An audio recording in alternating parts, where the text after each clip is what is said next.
My girlfriend texted, "I befriended your therapist on Facebook, and she told me everything about your sessions. You're more messed up than I thought, LOL." I replied, "Thanks for letting me know." Then I contacted the licensing board with screenshots and filed an ethics complaint. When my ex-therapist's career started crumbling and she revealed who manipulated her. I, 29 male, am sitting here staring at the most insane text I've ever received. Need to document this while it's fresh because I have a feeling this is about to get messy. Been with Natalie, 27, for about 18 months. Living together for 6. Started therapy 8 months ago to deal with some childhood stuff. Divorced parents, narcissistic mother, the usual trauma package. My therapist, Dr. Heather Brennan, seemed solid. Mid-40s, good reviews, specialized in family trauma. Sessions were helping. I was making progress. Yesterday at 3:17 p.m., while I'm at work, Natalie sends this. LMAO, so I befriended your therapist on Facebook. Wasn't hard. She accepts everyone, apparently. And we've been chatting. She told me everything about your sessions. You're way more messed up than I thought. Your mom issues, your trust problems, that thing with your dad. No wonder you're so clingy and paranoid. BW, she agrees you're probably bipolar or something. Maybe get real help? I read it 3 times. My hands were shaking, not from anger, from the violation. Called my office phone to test if I was dreaming. Nope, real. Texted back, "Thanks for letting me know." Natalie, "That's it? You're not mad?" Me, "Why would I be mad? You just gave me evidence." Evidence of what? I didn't respond. Instead, I took screenshots of everything. The text, the timestamp, her basically admitting to manipulating my therapist and to violating HIPAA and every ethical boundary that exists. Then I started my research. Dr. Brennan is licensed through our state's Board of Behavioral Sciences. Their website has a whole section on filing complaints. Violations of patient confidentiality, especially through social media, are taken very seriously. Like lose your license seriously. Spent my lunch break documenting everything. Downloaded my invoice history showing I was Dr. Brennan's patient. Grabbed screenshots of her Facebook, public profile, tons of inspirational quotes about trust and safe spaces. Ironic. Found Natalie on her friends list, added just 2 weeks ago. But here's the thing that made my blood boil. I scrolled through their public interactions. Dr. Brennan had been liking Natalie's posts, commenting with hearts on her selfies. There was one exchange. Natalie, so grateful for new friendships with wise women. Likewise, dear. Coffee soon? Would love to chat more about what we discussed. They were meeting in person to discuss my private therapy sessions. Saved everything. Created a folder. Ethical violation evidence. Went back to work like normal. Natalie texted a few more times. "Hello? Why are you being weird? It's not a big deal, I was just curious." "You're overreacting as usual." Didn't respond to any of it. Let her spiral. Got home around 6. Natalie was on the couch, wine glass in hand, trying to look casual. "So we're not going to talk about this?" she said. "Talk about what? You violating my privacy? My therapist breaking federal law? Which part would you like to discuss?" She rolled her eyes. "Don't be so dramatic. I was just looking out for you. I wanted to understand what's wrong with you." "What's wrong with me?" "You know, your issues. Why you're so difficult sometimes." I sat down across from her, calm as possible. "Natalie, what exactly did Dr. Brennan tell you?" She got this smug look. "Everything. Your daddy issues, how you can't trust women because of your mom, that weird thing about feeling responsible for your parents' divorce, the crying sessions, all of it." Each word was another nail in Dr. Brennan's professional coffin. Did she share this over Facebook Messenger or in person? Both. Why? Just curious. Did you happen to save any of those messages? Maybe. Why do you care? I don't. Just wondering. She was getting suspicious now, but also drunk. "You're being weird, Daniel. This is exactly what she said. You get all cold and calculated when you're upset instead of just expressing emotions like a normal person." That's when it hit me. They hadn't just discussed my past. They'd been analyzing my behavior, diagnosing me, planning how to handle me. "How long have you two been talking?" "Like 2 weeks. Since that big fight we had about my ex. I needed perspective." The fight about her ex. When I'd asked her to stop talking to him daily, and she'd called me controlling. When I'd brought it up in therapy. When Dr. Brennan had helped me work through my boundaries. So you befriended my therapist to get ammunition for our relationship arguments? I befriended her to understand you better. But honestly, Daniel, after hearing everything, I don't think this is working. You need serious help, like medication-level help. There it was. Are you breaking up with me? I think I need space to process all this. Dr. Brennan thinks you might have attachment disorders, and honestly, I can't deal with that right now. My therapist was giving my girlfriend relationship advice about me. Me? Okay, when do you want to move out? She looked shocked. Move out? This is my apartment too. Actually, it's not. Lease is in my name. You're month to month. You can't just kick me out. I'm not. I'm asking when you'd like to leave, since you need space. This is exactly what she warned me about. You're being manipulative. I stood up. Natalie, I'm going to stay at a hotel tonight. I'll be back tomorrow afternoon. Please have your decision made by then. Grabbed an overnight bag and left. She was yelling something about emotional manipulation, but I didn't care. From the hotel, I started drafting my complaint to the licensing board. Update 1, 2 weeks later. Holy hell, this exploded in ways I didn't expect. First, the Natalie situation. I came back the next day and she was gone. Cleared out her stuff, left her key, and a note that said, "You need help." Perfect. Made the eviction I was planning unnecessary. She blocked me on everything except Venmo. Guess she was hoping for a security deposit she never paid. I blocked her there too. Now the Dr. Brennan situation. I filed the complaint with the Board of Behavioral Sciences that Monday, 12 pages. Screenshots, dates, timeline, everything. Included. The original text from Natalie admitting everything, Facebook screenshots showing their friendship and public interactions, my treatment records showing I was an active patient, a detailed timeline of the breach. The board responded within 48 hours. They take this stuff seriously. Got a call from an investigator, Robert, who sounded like he'd seen some stuff, but this still shocked him. She discussed your sessions over Facebook and met with your girlfriend in person to discuss your treatment. That's what my ex-girlfriend stated, yes. We'll need a formal statement from you. Can you come in Thursday? Went in. Spent 3 hours going through everything. Robert had me write out a detailed statement, asked if I'd be willing to testify if it went to a hearing. Absolutely. One more thing, Robert said. We'll be requesting Dr. Brennan's Facebook records and any communications with Miss Natalie's last name, if there are other patients. That hit me. If she did this to me, who else? He gave me a case number and said the investigation would take 2 to 6 weeks. But here's where it gets wild. Dr. Brennan must have gotten the notice because she called me that Friday. Called me. I let it go to voicemail. Daniel, this is Dr. Brennan. I'm very concerned about some allegations that have been made. I think there's been a terrible misunderstanding. Please call me back so we can discuss this. This is all just a big miscommunication. Screenshot the call log. Added to my file. She called 6 more times over the weekend. No more voicemails. Then the emails started. Daniel, I'm deeply concerned about these false accusations. Your girlfriend reached out to me, not the other way around. She was worried about you. As your therapist, I had an obligation to help. What? That's not how therapy works.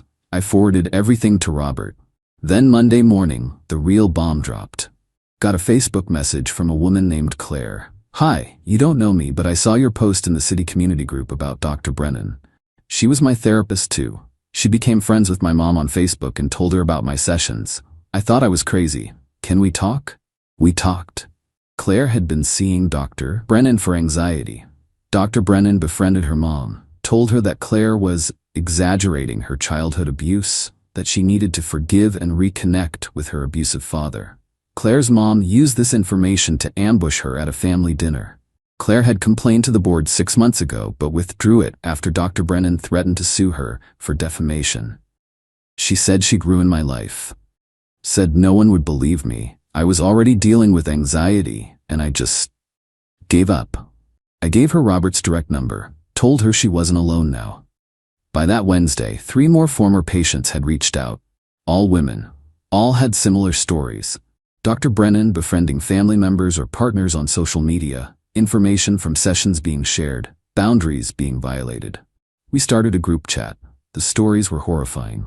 Jessica's husband was told about her past abortion during their divorce proceedings.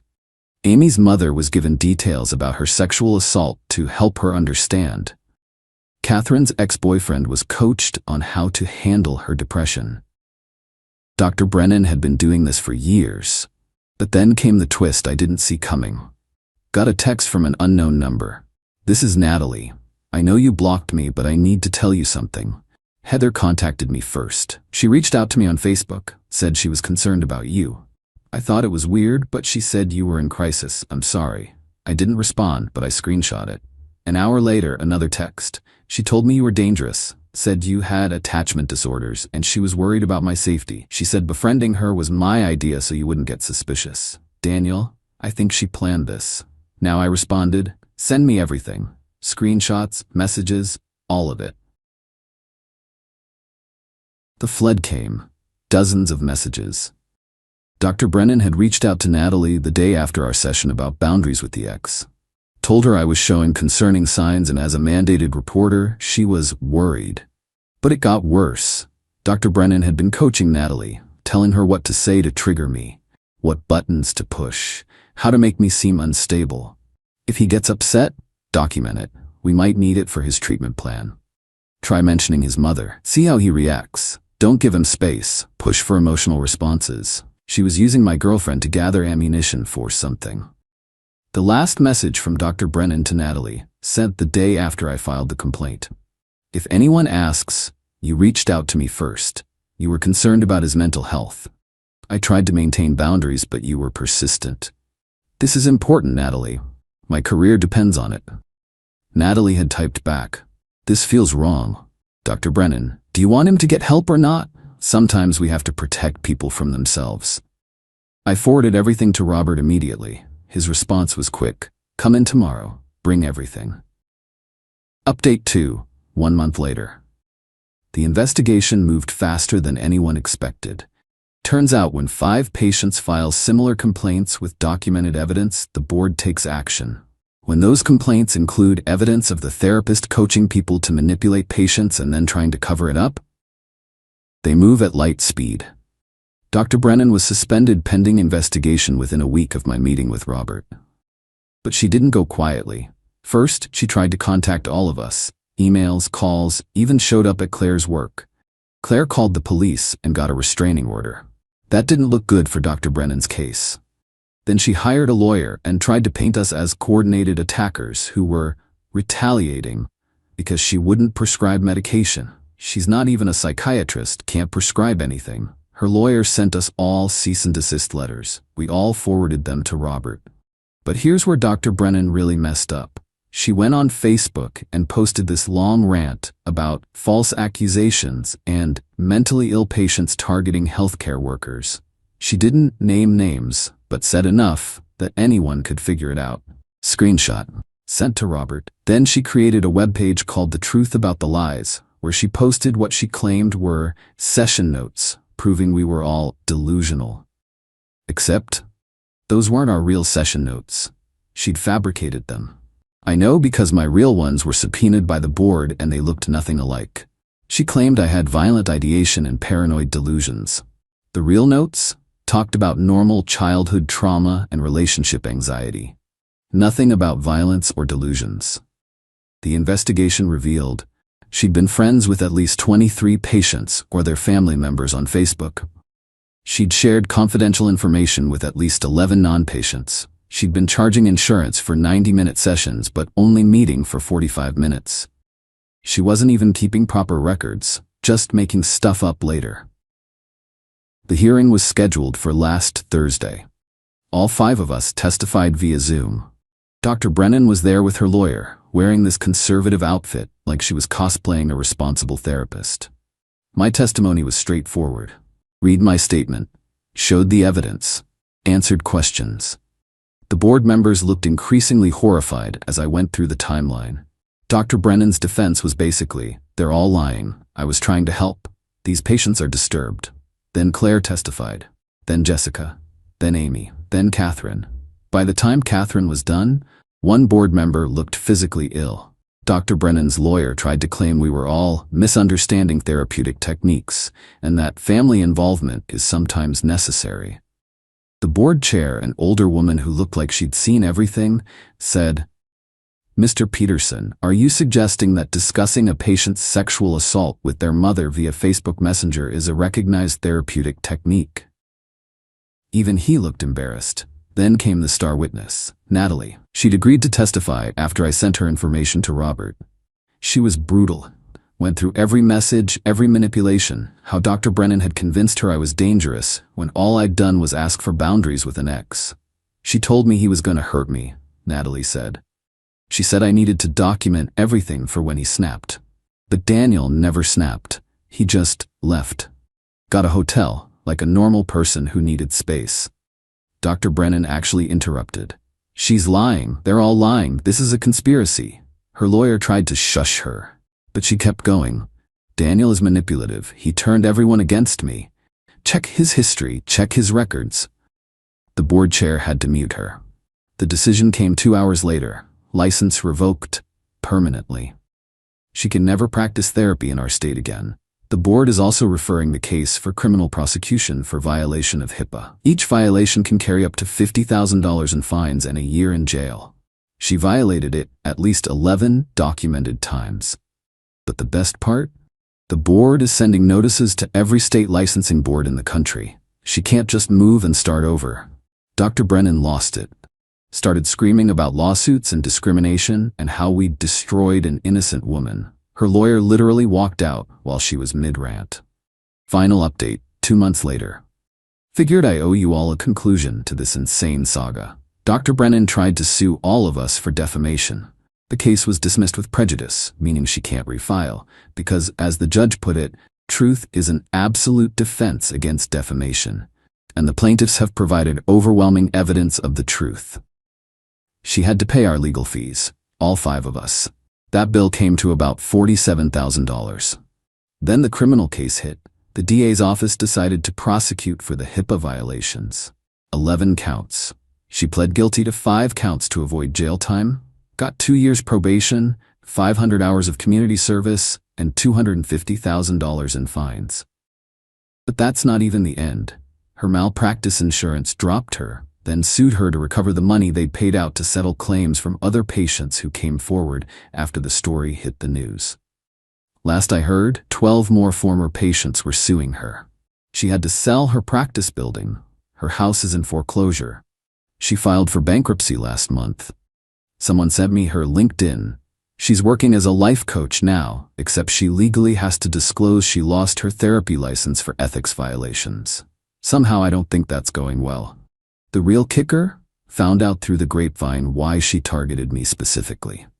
Remember how this all started right after I discussed boundaries with my ex in therapy? Turns out Dr. Brennan's husband had left her the month before for being controlling and invasive. She saw my situation and projected hard. Decided if she could prove I was the problem, not Natalie, it would somehow validate that she wasn't the problem in her marriage. She destroyed her career, her life, and violated multiple patients' trust because she couldn't handle her own divorce. As for me, I found a new therapist. Took weeks to even consider it, but Claire recommended someone. First session, I asked about their social media policy. "I don't have social media," he said, "and if I did, I certainly wouldn't friend patients or their families. That would be incredibly unethical. We're making good progress." Natalie reached out once more 2 weeks ago. Long apology email. Said she's in therapy herself now with an actual ethical therapist. Said she realizes how messed up everything was. How Dr. Brennan manipulated her insecurities about our relationship. I replied with just, "I hope you find peace." Because I have. It's weird, this whole thing was a massive violation, but it also taught me something. I wasn't crazy. My instincts were right. When something feels wrong, it probably is.